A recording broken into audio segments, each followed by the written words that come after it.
Good morning, everyone.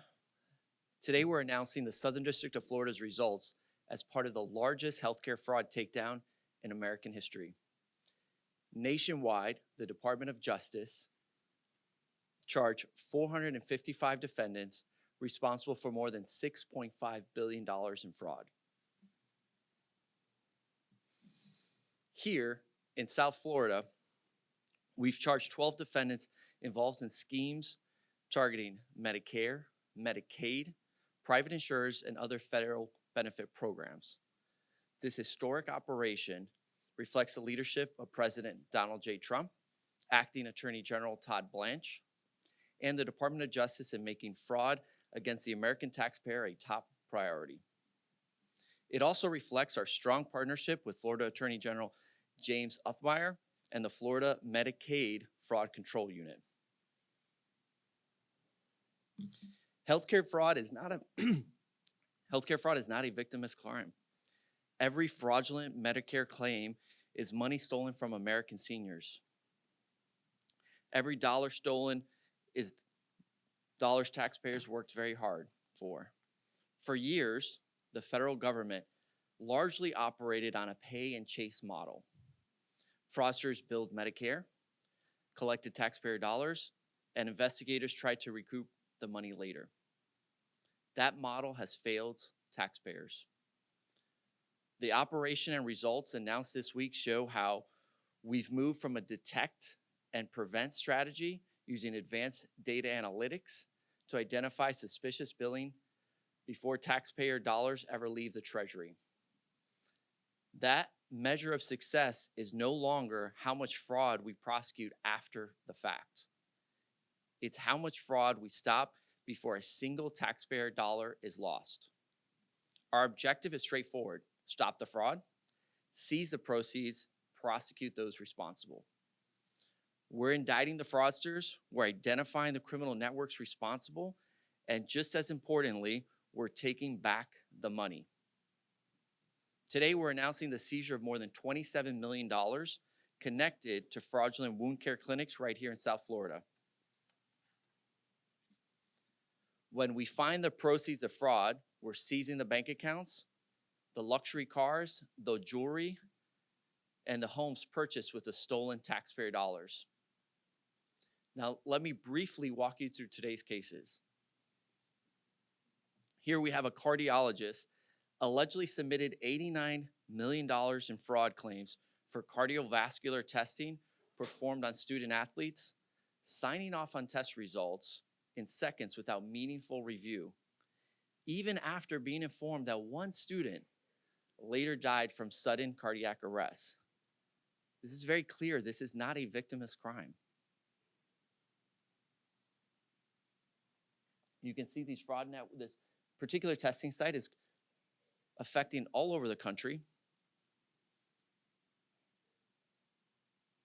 And so we asked our citizens, our fellow Americans, we asked them to report any fraudulent testing sites they see to HHS. You can go to tips.hhs.gov.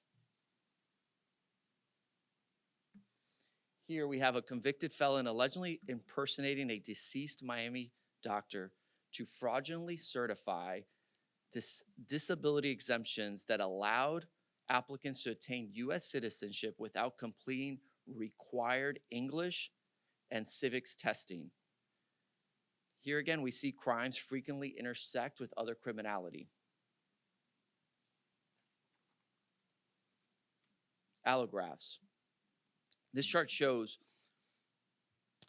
over the last 4 years, Medicare claims have shot up dramatically. As you can see here from 2020, 2021, less than $1 billion. And then we shoot up to 2025, $14.4 billion in claims for allografts. But what you see next is 2026, 6 months into the year, and we're not even at $0.1 billion. This is because we've changed the way we're doing business here in the federal government. This is under President Trump's leadership of detect and prevent, and we're seeing the numbers being dramatically brought down. So here we have a healthcare consultant allegedly set up a at least 11 fraudulent clinics that billed Medicare $117 million for wound care that was never provided.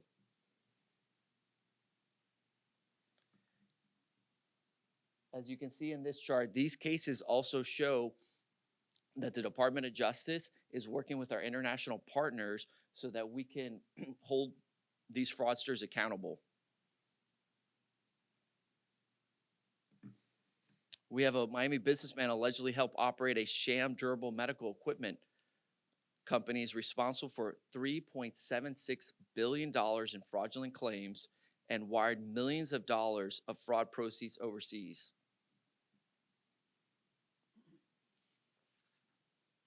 A Georgian national allegedly laundered proceeds from another international Medicare fraud scheme involving more than $1 billion in fraudulent billing. 3 defendants paid kickbacks to Medicaid beneficiaries and falsified attendance records at a Miami mental health clinic.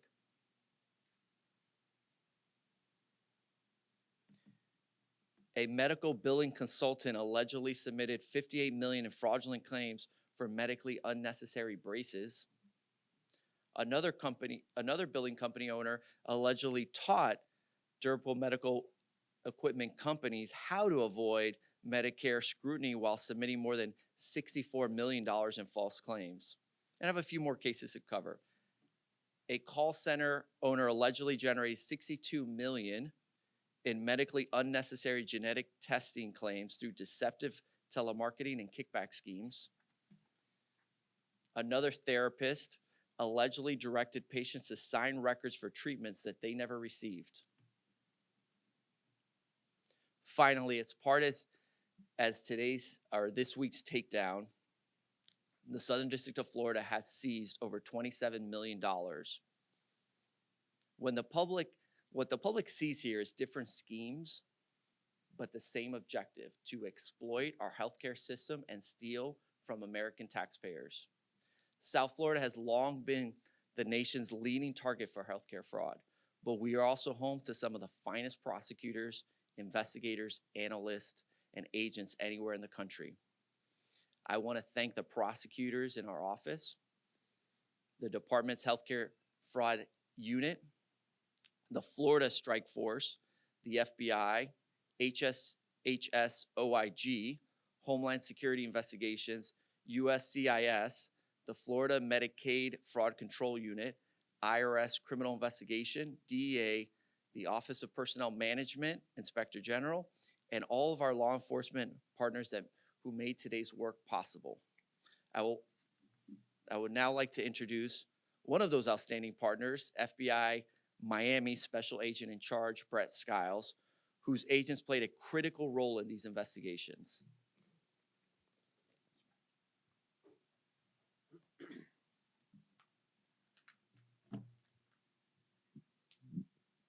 Morning.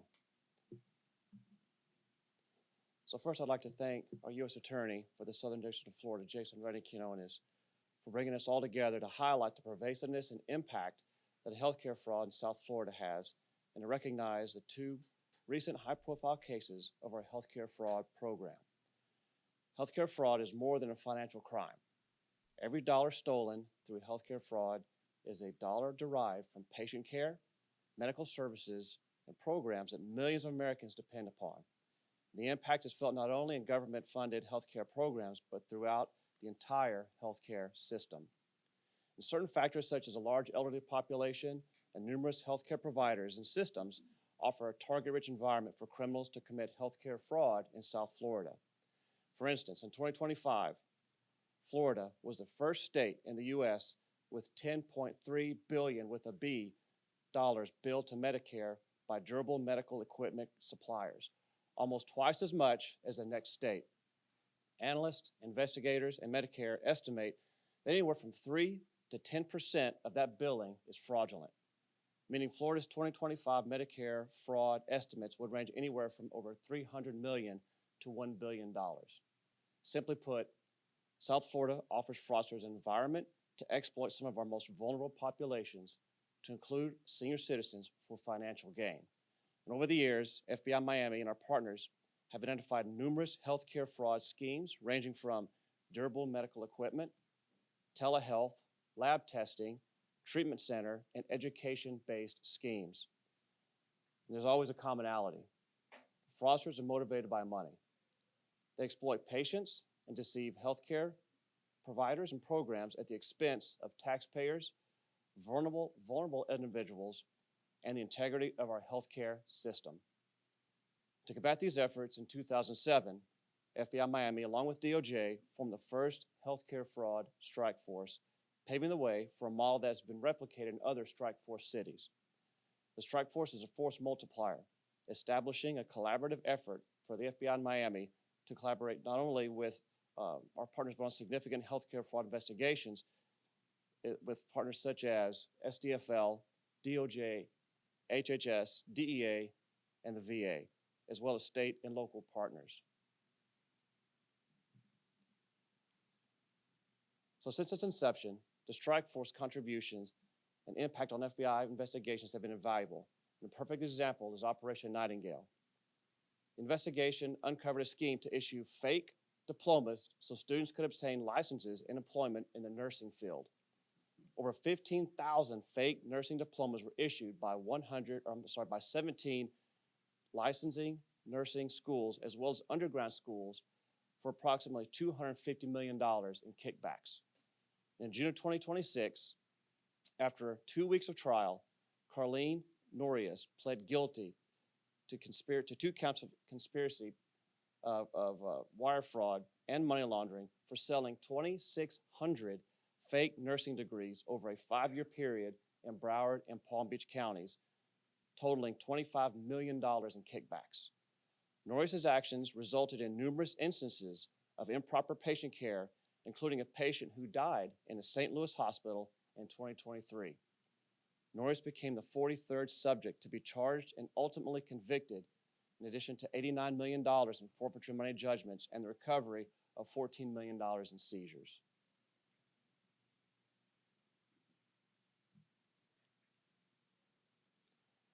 So to date, in 2026, FBI Miami's healthcare fraud investigations have resulted in the significant outcomes.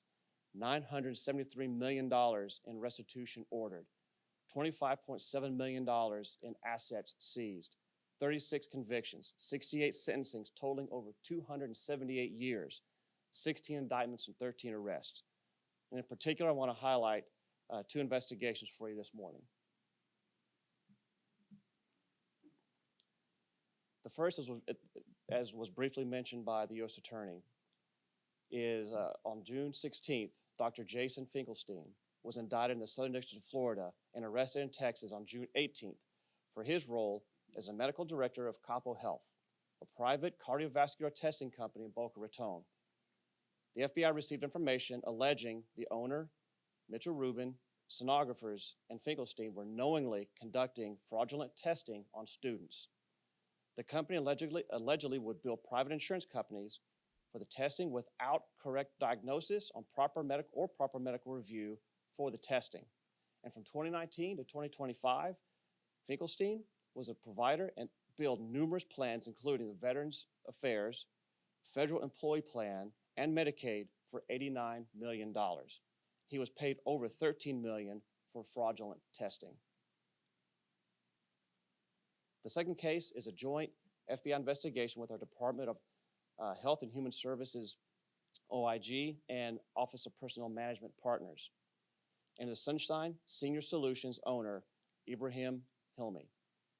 The investigation revealed Medicare beneficiaries were billed for services, specifically unnecessary urinary catheters, glucose monitors, and wound care dressings that were never delivered to healthcare or Medicare beneficiaries. As the owner of Sunshine Senior Solutions, Hilmi billed $3.7 billion to Medicare and received almost $1.8 billion for this scheme. And in 2025, Hilmi fled the United States to Turkey before he could face justice. On June 11th, 2026, Hilmi was indicted in the Southern District of Florida. On June 18th, the FBI successfully planned and conducted a foreign transfer of custody, bringing Hilmi back to Miami. On Monday, June 22nd, Hilmi had his initial appearance in federal court.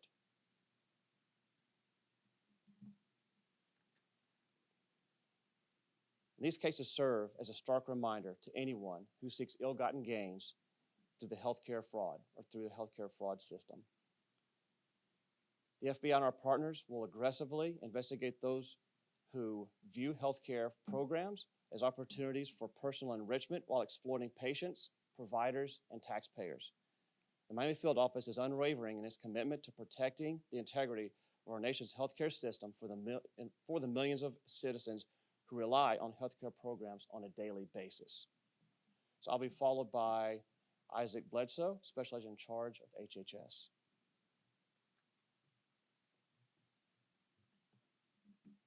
Thank you. My name is Isaac Bledsoe. I'm the Special Agent in charge of HHS-OIG in the Miami Regional Office, which covers the entire state of Florida. I'd like to thank the U.S. Attorney and all of the other law enforcement and prosecutorial partners for having me here today.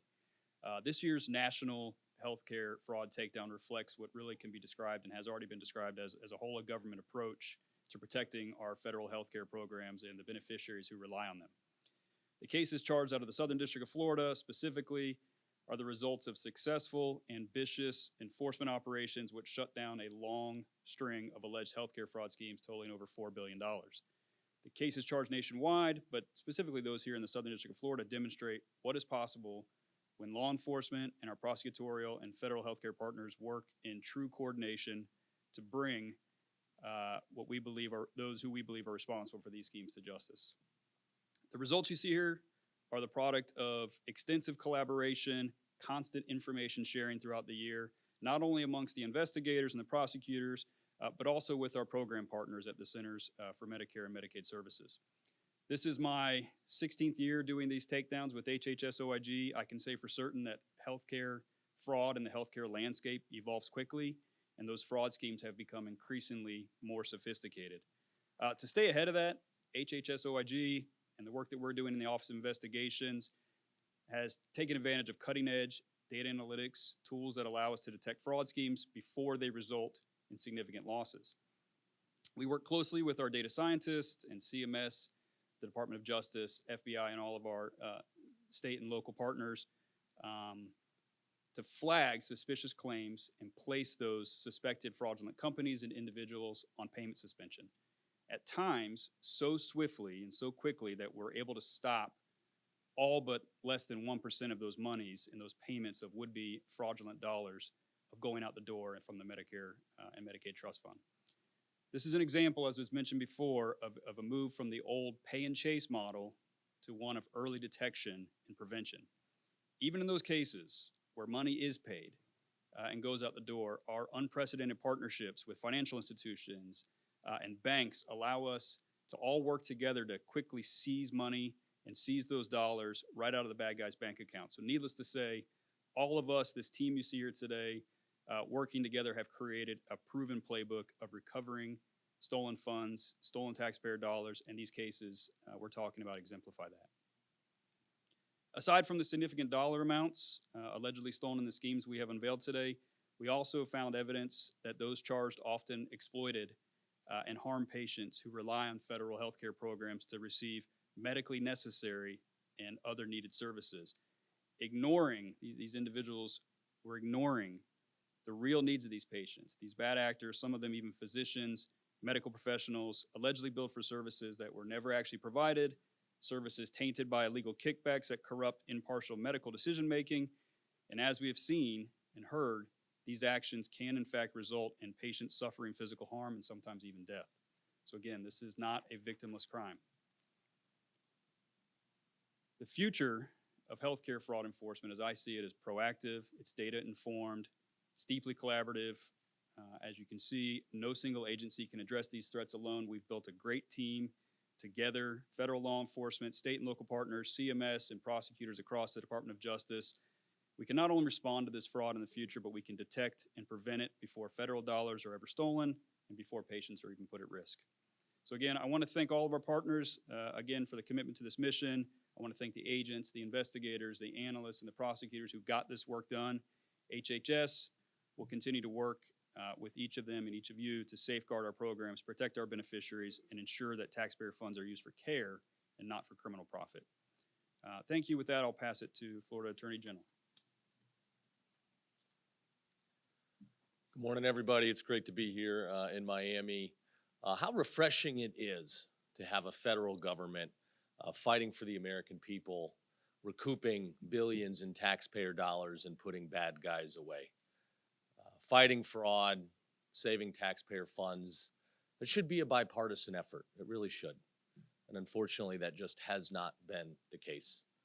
You're not going to fight fraud with an auto pen. You're going to do it with law enforcement, prosecutors, the best of forensic analysts and investigators. I got to say, it's just overwhelming how fired up our team has been at the state level to have such a great United States attorney, federal partners who want to put bad guys away. Here in Florida, we created a public assistance task force to support their efforts, working with our state and local law enforcement, our state agencies. We're prosecuting dozens of cases totaling tens of millions of dollars, just a fraction of the impressive figures they're looking at nationwide, and we will continue to do that. A few just random examples I pulled to show what's in it for you if you want to engage in this behavior. We recently took down Tamika Spears from Jacksonville, who owned True Care Health Services, a behavioral health company that was taking in tons of money from Medicaid. Turned out they weren't doing any work.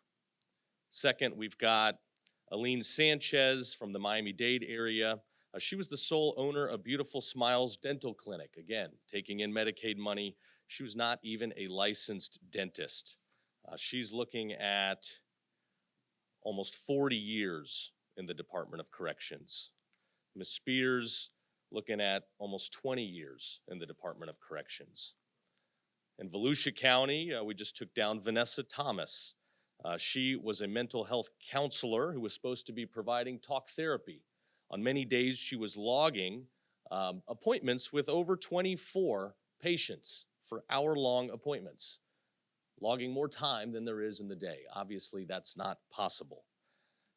Tons of fraud here. She's looking at over 90 years in the Department of Corrections. We're going to give her a nice scholarship here to our University of Corrections in Florida.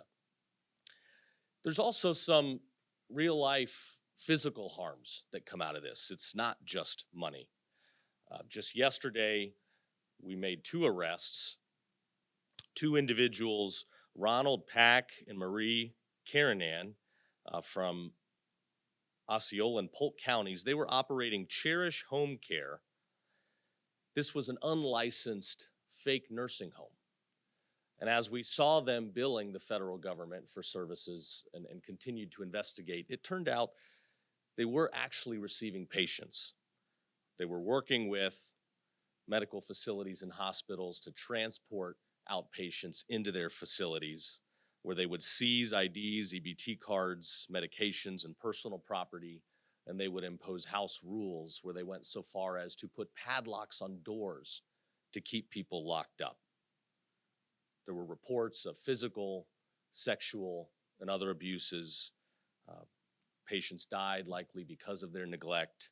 They're going to be looking at spending the rest of their time behind bars. Over 7 different charges being brought against them, ranging from public assistance fraud, exploitation, abuse, assault, neglect. We're going to make sure they don't see the light of day again. So what we're doing is not just saving taxpayer dollars, but it is saving lives. And I want to say it's a shame that there are jurisdictions and states out there that don't want to do this work. But here in the state of Florida, we believe in law and order. We will hold wrongdoers accountable. We will never be California or Minnesota. We will make sure if you break the law, you are going to do time, as much time as we can give you. So I want to thank the Trump administration, the United States Attorney, our federal partners. It's great to be getting this money back for the taxpayers. It's great to be putting bad guys away. And as long as we're in charge, we're going to keep doing it. God bless. Thank you.